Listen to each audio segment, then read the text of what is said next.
ஆட பாவிகளா, அப்ப நீங்க தர்மசாலாவை பத்தி வச்ச குற்றச்சாட்டுகள் எல்லாமே பொய்யா? இப்படி வந்து நம்ம எல்லாரும் கேட்குற மாதிரி தான் இப்போ நடக்கிற விஷயங்கள் எல்லாம் இருக்குங்க. இன்னைக்கு நம்ம வீடியோல இந்த விஷயத்த பத்தி தாங்க வந்து பார்க்க போறோம்.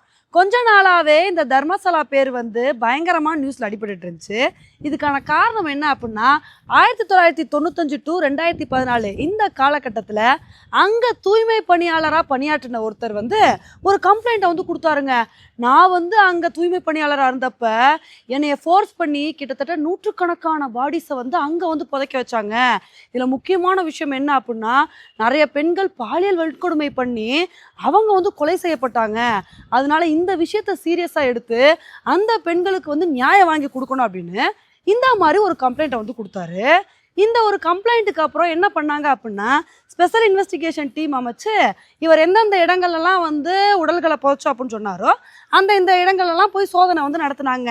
ஆனால் அந்த மாதிரி ஸ்பெஷல் இன்வெஸ்டிகேஷன் டீம் போய் சோதனை நடத்தினா கூட இவர் சொன்ன ஆதாரங்கள் எதுவுமே அந்தந்த இடங்களில் வந்து இல்லவே இல்லை. இப்போ இதனால இன்னைக்கு என்ன பண்ணியிருக்காங்க அப்படின்னா இந்த மாதிரி கம்ப்ளைண்ட் கொடுத்தாரு பார்த்தீங்களா, அவர் வந்து போலி கம்ப்ளைண்ட் கொடுத்துருக்காரு அப்படின்னு சொல்லிட்டு அவரை வந்து அரெஸ்ட் பண்ணியிருக்காங்க. சரி, இவர் தான் இந்த மாதிரி ஒரு ஸ்டேட்மெண்ட்டை கொடுத்துருக்காருன்னு பார்த்தா ஆல்ரெடி இந்த தர்மசாலா விவகாரத்தில் சுஜாதா பட் அப்படின்ற பெண்மணி வந்து ஒரு குற்றச்சாட்டை வந்து வச்சுருந்தாங்க. என்னன்னா, என்னோட பொண்ணு அனன்யா பத் வந்து காணாமல் போயிட்டாங்க, இதில் எனக்கு சந்தேகம் இருக்குது அப்படின்னு இந்த மாதிரி ஒரு குற்றச்சாட்டை வந்து வச்சுருந்தாங்க. ஸோ இவங்க ரெண்டு பேரோட கம்ப்ளைண்ட்டை வந்து பார்க்கும்போது உண்மையிலே தர்மசாலாவில் இந்த மாதிரி விஷயங்கள் நடந்திருக்கா அப்படின்னு பல பேருக்கு ஒரு சந்தேகம் வந்து கிளம்புச்சுங்க. இப்படி இருக்கும்போது இந்த சுஜாதா பட் என்ன சொல்லியிருக்காங்க அப்படின்னா, நான் சொன்ன கதை எல்லாமே வந்து பொய், நான் சொன்னது எல்லாமே ஒரு ஜோடிக்கப்பட்ட கதை தான். ஏன்னா என்ன வந்து சொத்து பிரச்சனைக்காண்டி ஃபோர்ஸ் பண்ணி இந்த மாதிரி சில ஆக்டிவிஸ்ட் வந்து ஒரு ஸ்டேட்மெண்ட்டை வந்து கொடுக்க சொன்னாங்க, அதனால தான் நானும் போலியான குற்றச்சாட்டை வந்து வச்சுட்டேன் அப்படின்னு இந்த மாதிரி சுஜாதா பட்டும் ஒரு கருத்தை வந்து சொல்லியிருக்காங்க. இப்போ இதையெல்லாம் பார்க்கும்போது தான் நமக்கு என்ன தோணுது அப்படின்னா, வேணும்னே தர்மசாலாவில் இந்த மாதிரி பிரச்சனைகள்லாம் நடந்திருக்கு, இவ்வளோ தூரம் பிரச்சனைகள் இருக்குது அப்படின்னு சொல்லிட்டு இதை வேணும்னே கிரியேட் பண்ணியிருக்காங்களோ அப்படின்னு தாங்க நமக்கு வந்து தோணுது.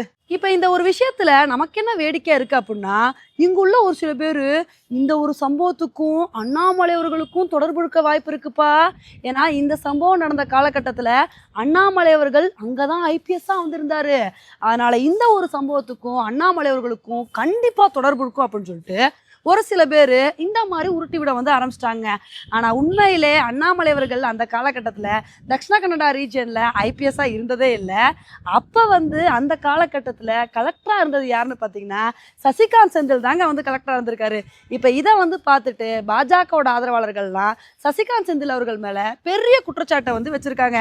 இதில் பாஜக தலைவர் ஒருத்தர் என்ன சொல்லியிருக்காரு அப்படின்னா, இப்போ இந்த தர்மஸ்தலாவை சுற்றி இவ்வளோ குளறுபடிகள் நடக்குது அப்படின்னா இதுக்கு காரணமே இவர் தான் போலி குற்றச்சாட்டுகளை வந்து உருவாக்குறதுக்கு ஒரு மூல காரணமாக வந்து இருக்காரு அப்படின்னு இவர் மேலே இந்த மாதிரி ஒரு குற்றச்சாட்டை வந்து வச்சுருக்காங்க.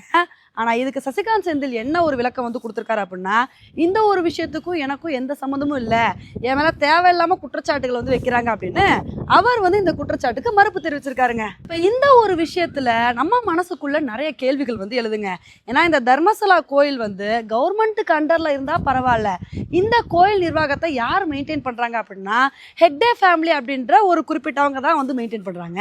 இதையெல்லாம் பார்க்கும்போது தான் இந்த தர்மசாலா கோயிலுக்கு ஒரு அவப்பேரை ஏற்படுத்த அப்படின்றதுக்காண்டி யாரோ வேணும்னே சதித்திட்டம் தீட்டுறாங்களோ அப்படின்னு சொல்லிட்டு நமக்கு வந்து தோணுதுங்க. ஏன்னா இந்த தர்மசாலா கோயிலை பொறுத்த வரைக்கும் இது ஒரு சாதாரண கோயில் இல்லை, அதிகமான மக்கள் போகிற கோயில், ஒரு ஃபேமஸான கோயில். அப்படி இருக்கும்போது அந்த ஒரு கோயிலுக்கு அவப்பேரை ஏற்படுத்தணும்னு சொல்லிட்டு யாரோ ஒரு மாஸ்டர் பிளான் போடுறாங்களோ அப்படின்றது மட்டும் நமக்கு வந்து தெரியுது. ஏன்னா இப்போ இந்த குற்றச்சாட்டு வச்சாங்களே அவங்க ரெண்டு பேருமே என்ன சொல்லியிருக்காங்க அப்படின்னா, எங்களை வந்து சில ஆக்டிவிஸ்ட் வந்து ஃபோர்ஸ் பண்ணாங்க, அதனால தான் நாங்கள் இந்த மாதிரி போலி குற்றச்சாட்டை வந்து வச்சோம், அதனால தான் நாங்கள் இந்த மாதிரி ஸ்டேட்மெண்ட் வந்து கொடுத்தோம் அப்படின்னு சொல்லிட்டு சில ஆக்டிவிஸ்ட் வந்து சொல்லியிருக்காங்க. அந்த ஆக்டிவிஸ்ட் யார் அப்படின்னு சொல்லிட்டு கண்டுபிடிச்சு அவங்கள கூப்பிட்டு விசாரிச்சா உண்மை என்ன அப்படின்றத வந்து தெரிஞ்சிருங்க. உண்மையிலே அந்த மாதிரி வந்து இருந்துச்சு அப்படின்னா இதை வந்து சாதாரணமாக விடக்கூடாது, இதை கண்டிப்பாக தீர விசாரித்து அதுக்கு தகுந்த நடவடிக்கை எடுக்கணும் அப்படின்றதான் நம்மளோட கருத்தாக வந்து இருக்குது. ஓகே ஃப்ரெண்ட்ஸ், இந்த ஒரு விஷயத்தை பற்றி நீங்கள் என்ன நினைக்கிறீங்க அப்படின்றத என்னோட கமெண்ட் செக்ஷனில் வந்து போடுங்க. இதே மாதிரி இன்னொரு வீடியோவில் உங்களை வந்து மீட் பண்ணுறேன். Bye friends.